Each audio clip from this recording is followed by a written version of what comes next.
ወይ ቃል በቃል አሁን የተናገርሽውን አላህ በቁርአን ላይ ተናግሮታል። ቁል ሊልሙእሚኒነ የጉዱ ሚን አብሳሪሂም አለ አላህ። ሙሐመድ ሆይ ሴቶችን እንዲለብሱ እንዳዘዝኩኝ ሁሉ ወንዶችንም ምን አለ? የአማኝ ወንዶችንም እንዲሁ አይናቸውን ከባዕድ ሴት እንዲሰብሩ እዘዛቸው ይላል። ቁል ሊልሙእሚኒነ የጉዱ ሚን አብሳሪሂም ወየሕፈዙ ፍሩጀሁም ብልታቸውንም ከዝሙት እንዲጠብቁ እዘዛቸው እነርሱንም አለ። ዛሊከ አዝካ ለሁም ይህ ለእነርሱ ከምንም ነገር በላይ መንጻት ነውና እያለ አላህ ሱብሓነሁ ወተዓላ ይናገራል፣ ያዛቸዋል።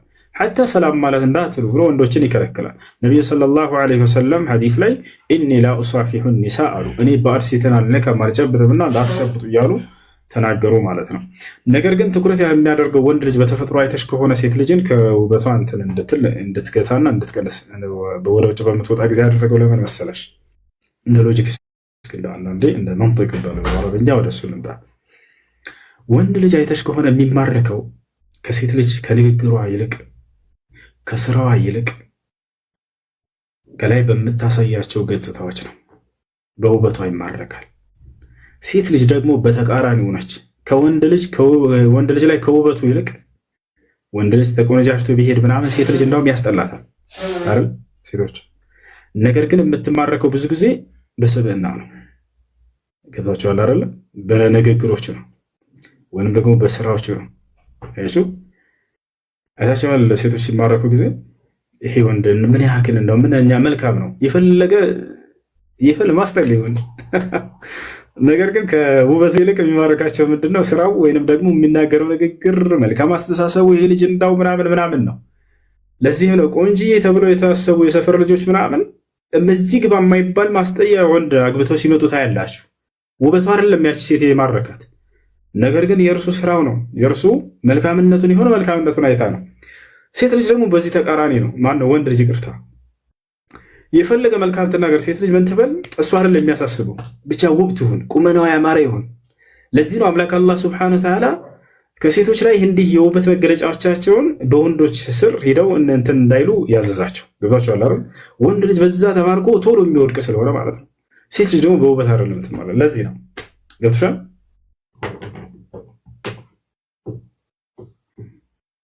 ሚለውልሽ።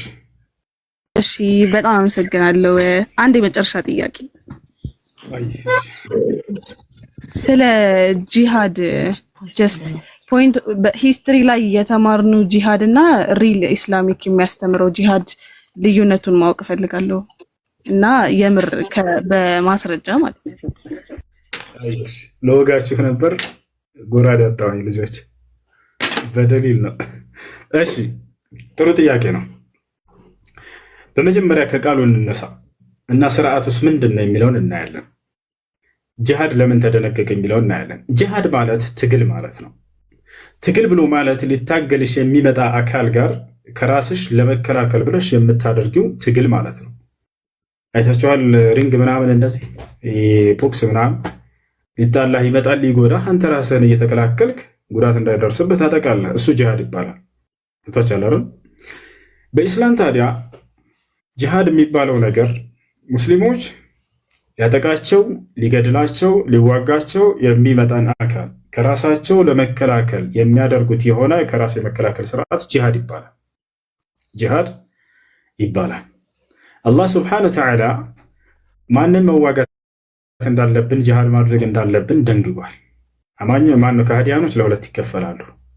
አንደኛ ጂሃድ ማድረግ መዋጋት የሚፈልግ የከሃዲ አይነት፣ ሁለተኛ እንዲህ አይነት ነገር ውስጥ የማይገባ ሰላማዊ የሆነ የከሃዲ አይነት። ሰላማዊዎችን መልካም ዋሉላቸው በሚል በርካታ ቦታ እንዳውም ተናግሮናል። እነርሱን ጫፋቸውን እንዳትነኩ ከነካቸው ገነትን ሽታዋን አታገኙም ሁላ ብሎናል። ቃል ነቢዩ ሰለላሁ ዐለይሂ ወሰለም ምን አሉ? መን ቀተለ ሙዓሂደን ለም የሪሕ ራኢሐተል ጀና አሉ። ሰላማዊ የሆነን የሌላ እምነት ተከታይ ከሙስሊሞች ጋር የሰላም ቃል ኪዳን ያለውን ከሃዲ የገደለ ሰው የገነትን ሽታ አታገኟትም አያገኝም ብለው ተናግረዋል። ከሃዲ ቢሆንም ራሱ ማለት ነው። ወለው ካነ ካፊረን አሉ። ከሃዲ ቢሆንም እንኳን ጫፉን እንዳትነኩት አሉ። ታዲያ ምን አይነት ሰው ነው ተጋደሉ የሚለው?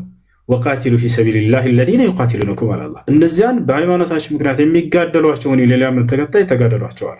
የሚጋደሏቸውን አለ። እንዴት ታዲያ ለምን ከነርሱ ጋር ለምን መጋደል ያስፈልጋል? እርቅ አይሻልም ወይ ልትሉ ትችላላችሁ። ለእርቅ ከወረዱ እርቅንም አላህ ሱብሓነሁ ወተዓላ አዟል። የሚገርማችሁ ሱረቱል አንፋል ላይ አላህ ምን አለ? ወኢን ጀነሑ ሊሰልሚ ፈጅነሕ ለሃ ይላል። ሙሐመድ ሆይ ሊዋጉ የመጡ ከሃዲያኖች ለእርቅ ከወረዱ አንተም ለእርቅ ውረድ እንዳትዋጋ ይላል።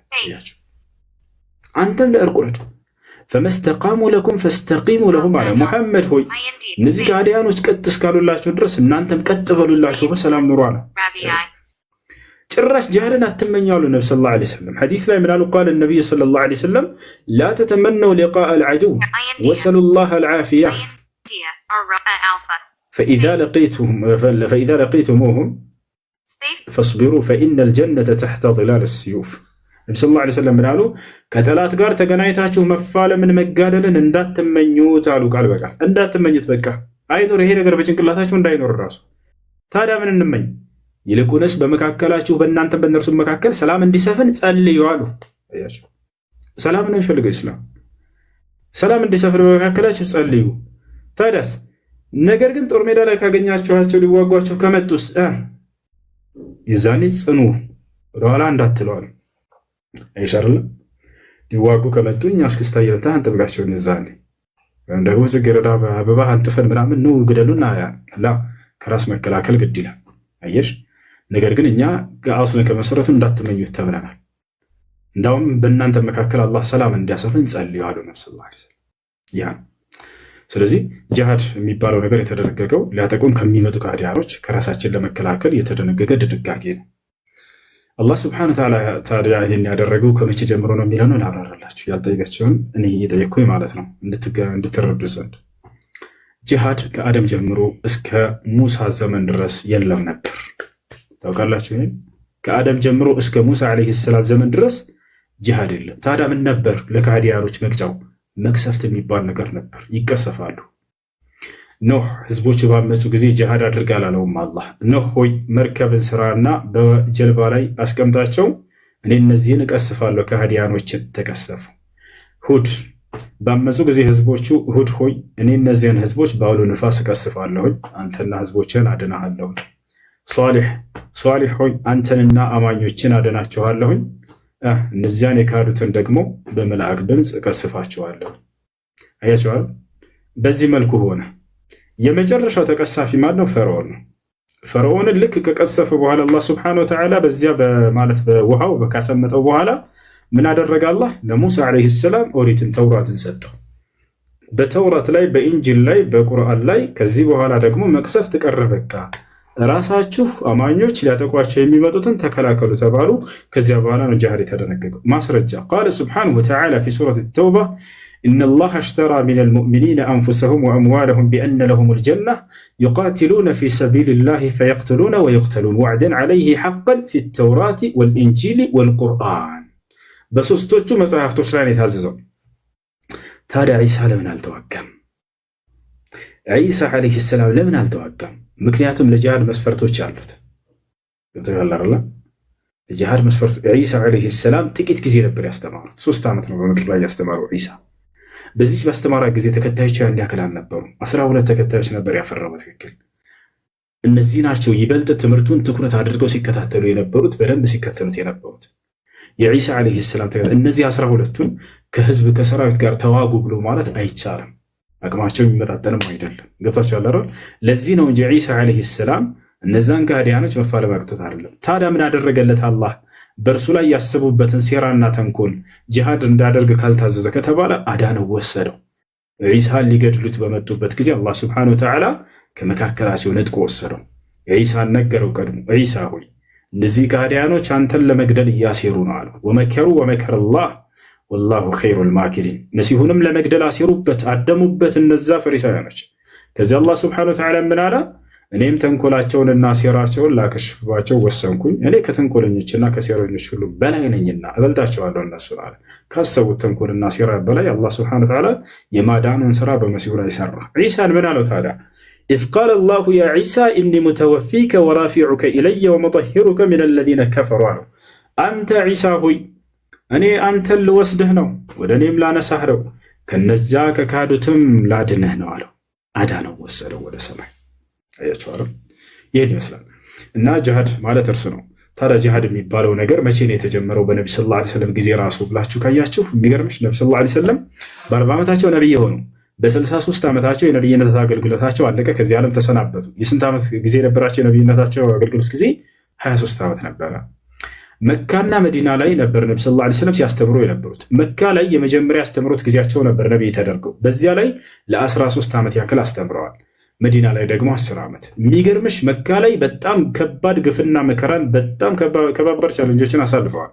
በዚያን ጊዜ ግን ነቢ ሰለላሁ ዐለይሂ ወሰለም ያ በርካታ የግድያ ሙከራ ሲደረግባቸው ጅሃድ አልታዘዙም ነበር። አርፈህ አስተምር ነበር የተባሉት። ፈዕፉ ዐንሁም ወስፋሕ ይላል። ሙሐመድ ሆይ አሁን ጊዜው አይደለም የጅሃድ አትታዘዝም።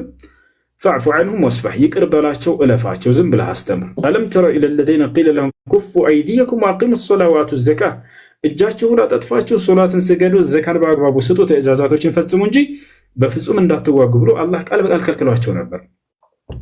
ከዚያ በኋላ የሚገርምሽ ወደ ኢትዮጵያ ተሳደዋል የነቢ ሰለላሁ ዐለይሂ ወሰለም ሰሃቦች የሚለውን ታሪክ ትሰማላችሁ። ለምንድን ነው ዓላማው? ጂሃድን ላለማድረግ እኮ ነው ያ ጀማዓ። ኢስላም ጂሃድን የሚናፍቅ ይመስላችኋል ብዙ ሰዎች። ላ ወላሂ ጂሃድን በጣም የሚሸሽ ኢስላም ፈርቶ አይደለም፣ ጸብን ስለማይወድ ነው። ነቢ ሰለላሁ ዐለይሂ ወሰለም ከሳዑዲ አረቢያ ከመካ ወደ ኢትዮጵያ ሄደው ያላቸው የነቢ ሰለላሁ ዐለይሂ ወሰለም ሰሃቦቻቸውን እንደ ኢትዮጵያ ታምራለችና ደስ እንድላቸው እዛ አፍዋ ብላችሁ ኑሩ ለማለት እንዳይመስላችሁ። ነገር ግን እዚያ ጸብን በፈጠሩ ጊዜ መካ ሹማምንቶችና ንጉሶች ሌላ ጸብን ባጫሩ ጊዜ በቃ ያ ጦርነት እንዳይካሄድ ነበር። በቃ ሂዱና ሰላም ያለበት ቦታ አምላካችሁን አላህን አምልኩ አላቸው። ኢዝሀቡ ኢለል ሐበሻ ፈኢነ ቢሃ መሊከን ላ ዩዝለሙ ዐንደሁ አሐድ አሏቸው። ሂዱ ወደ ሐበሻ፣ በዚያች ሀገር ላይ ማንም ሰው የማይበደልበት ፍትሃዊ ንጉስ በሷ ጋር አሁን ይገኛልና ብለው ተናገሩ። እንዳሉትም የተናገሩትም ትንቢታቸው እውነት ብሎ ተገኘ። ሐበሻ በመጡ ጊዜ ንጉሱ ወዲያው ተቀበላቸው እነሱን። ከዚያ በኋላ እነዚህ ይህን ታሪክ ልቀጥልላቸው፣ በጣም ደስ የሚል ታሪክ ስለሆነ እንደው ካላረዘምኩባችሁ ማለት ነው። ይሄን ብቻ ከዚያ በኋላ ለቀጣይ እንሄዳለን። የሚገርማችሁ ከዚያ ተከትሏቸው አሁንም ሰላዮችን 2 ሰላዮችን ላኩ፣ የመካ ሹማምንቶችና ንጉሶች። ወደ ማን? ወደ ኢትዮጵያው ንጉስ። የነቢ ሰለላሁ ዐለይሂ ወሰለም ምን ብለዋል? እንዳትረሱት ይህን ቃል። ፍትሃዊ ንጉስ ነው አሉ። ፍትሃዊ መሪ ነው ብለው ተናገሩ። ገብታችኋል አይደለ? ትንቢት ነው። አንድ ነቢይ የሩቅንና ድብቅ ነገራቶችን ነገር ሲናገር እርሱ በሌለበት ባልተገኘበት ቦታ እንዳለው ሆኖ መገኘቱ የነቢይነቱ ማረጋገጫ ነው። ያ እንዳለው ካልሆነ ደግሞ ሐሰተኛ ያደርገዋል ያንን ነቢይ። ምክንያቱም ከአምላክ አይደለም ይሄ ነቢይ፣ ሐሰተኛ ይሆናል። ስለዚህ ነቢ ሰለላሁ ዐለይሂ ወሰለም ፍትሃዊ መሪ ነው ሄደዋል። ኢትዮጵያ መጥተው አይተውት ነው? ንጉሱ ጋር እንደው እንዴት እንደሚፈርድ አይተው ነው? አላየሁም። እዚያው ባሉበት ሆኖ ነው የተናገሩት። ሰሃቦች ግን የእርሳቸው ቃል እውነት እንደሆነ ስለሚያውቁ ቀጥታ ሄዱ፣ ወደ ኢትዮጵያ መጡ። ፍትሃዊ ነው፣ አትበደሉም፣ ማንም አይበድላቸውም ሄዱ ብለዋቸዋል። እንዳሉትም ምንም ሳይበደሉ ፏ ብትን ብለው ኢትዮጵያ ላይ ኑረዋል። ነገር ግን በዚያ መካከል ላይ የተሆነውን ልንገራችሁ። እንደተሳደዱ ወደ ኢትዮጵያ የመካ ሹማምንቶችና ንጉሶች 2 ሰላዮችን ላኩ። አብዱላህ ብን ረቢዓ፣ አምር ብን ልዓስ የተባሉ 2 ሰዎችን ላኩ። እነዚህ ሰዎች ከጊዜ በኋላ ይሰልማሉ። የሚገርማቸው የዛንዴ ግን ከሃዲያኖች ነበሩ። ዝም ብሎ በባዶ አይደለም እነዚህን ሰላዮች ላኳቸው ወደ ንጉሱ ጋር። በጣም ከባባድ የሆኑ ስጦታዎችን ወርቅና ብሮችን አስይዘው ነበር።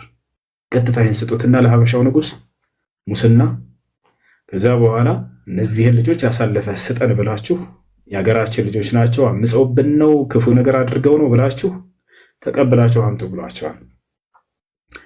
ከዚያ በኋላ ይህን ስጦታ ይዘው ሄዱ። ቀጥታ ይዘው ሄዱና ለንጉሱ ሰጡት። ይሄ ከመካ ሹማምንቶችና ንጉሶች የተላከነን እኛ ይሄን ከነርሱ የመጣ ስጦታ ነው እንካ ይሄንን አሉት። ቀድመው ሰጡት። ለምን? በዚያ ከገዙት በኋላ ልቡን ገዝተ ነው ከዚያ በቃ የምንፈልገውን ያደርግልናል ብለው ነው። የነብዩ ሰለላሁ ዐለይሂ ወሰለም ቃል ግን እንዳትረሱት። ፍትሃዊ መሪ ነው። ከፍትሃዊ መሪ መገለጫ ሙስናን አይቀበልም፣ በፍትህ ይፈርዳል። ከዚያ በኋላ ልክ አምጥተው ሲሰጡት ጊዜ ለምንድን ነው የምትሰጡኝ አላቸው።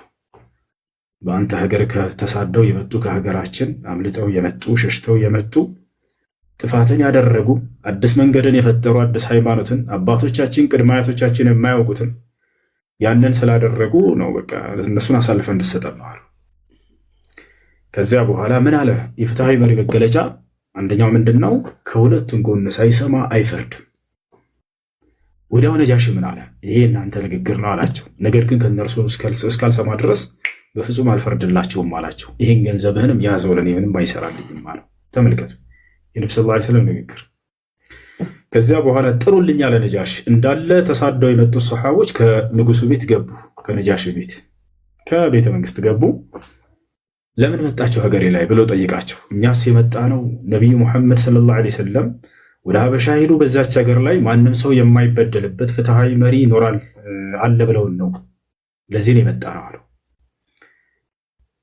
ከዚያ በኋላ ነጃሺ ምንድን ነው ሙሐመድ? ማን ነው እርሱ ሙሐመድ? ወደ ምንስ ነው የሚጠራችሁ አላቸው። እርሱ ወደኛ የላከው የሆነ መልእክተኛና ነብይ ነው አሉ። ይህን ወክሎ እየተናገረ ያለው ማን መሰላችሁ? ጃዕፈር ይባላል። የነቢ ሰለላሁ ዐለይሂ ወሰለም ያጎታቸው ልጅ ነው። ጃዕፈር ኢብኑ አቢ ጣሊብ ይባላል። እርሱም ተሳደው ከመጡት መካከል ነው። ምንድን ነው እሱ ሲላቸው ጊዜ ሁወ ነቢይ ሚነል አንቢያ፣ እርሱ ከነቢያት መካከል አንድ ነቢይ ነው፣ ለዚህ ዘመን ለመጨረሻው ዘመን የላከው የአላህ መልእክተኛ ነው ብሎ ተናገረ። ሀል ነዘለ ዐለይሂ ሸይኡን አለ፣ ወደ እርሱ የተወረደለት ቃል አለ ነቢይ ከሆነ ብሎ ጠየቃቸው። ተመልከቱ ጥያቄያቸው ማለት ነው። ስንት ሚስት አገባ ምናምን ምናምን አይደለም። ላ የወረደለት መለኮታዊ ራእይ አለ አለው። አዎ አለ፣ ቁርአን ወርዶለታል አሉ። ከእርሱ ልታነቡልኝ ትችላላችሁ አለ ነጃሽ። እናነብልሃለን አሉት። ብልህ ናቸው ሰሃቦች። ተመልከቱ የኢትዮጵያ ቀሳውስቶችና ሹማምንቶች የዛኔ ክርስቲያኖች ነበሩ። ይህን ያውቃሉ ሰሃቦች። ወዲያው ምንን አነበበ መሰላችሁ? የማርያምን ምዕራፍ አነበበ ነጃሽ። ለምን ከተባለ ክርስቲያን ነውና ንጉሱ እንዲሰልም ፈለጉለት። ንጉሶች የዛኔ ካጠገባቸው ቀሳውስቶችና ታላላቅ ጳጳሳቶችን አስቀምጠው እንጂ ብቻቸውን አይፈርዱም ነበር። እስከ ቅርብ ጊዜ አይታችሁ ከሆነ የኢትዮጵያ ታሪክ እንደዚህ እንደሆነ ይነገራል። በቃ በቀሳውስቶች እንትን የምትለው። ስለዚህ በፊቱ ቆመና ቢስሚላህ ራሕማን ራሒም ካፍ ሃ ያ ዓይን ሷድ ዚክሩ ረሕመት ረቢከ ዓብደሁ ዘከሪያ ኢዝ ናዳ ረበሁ ኒዳአን ኸፊያ ቃለ ረቢ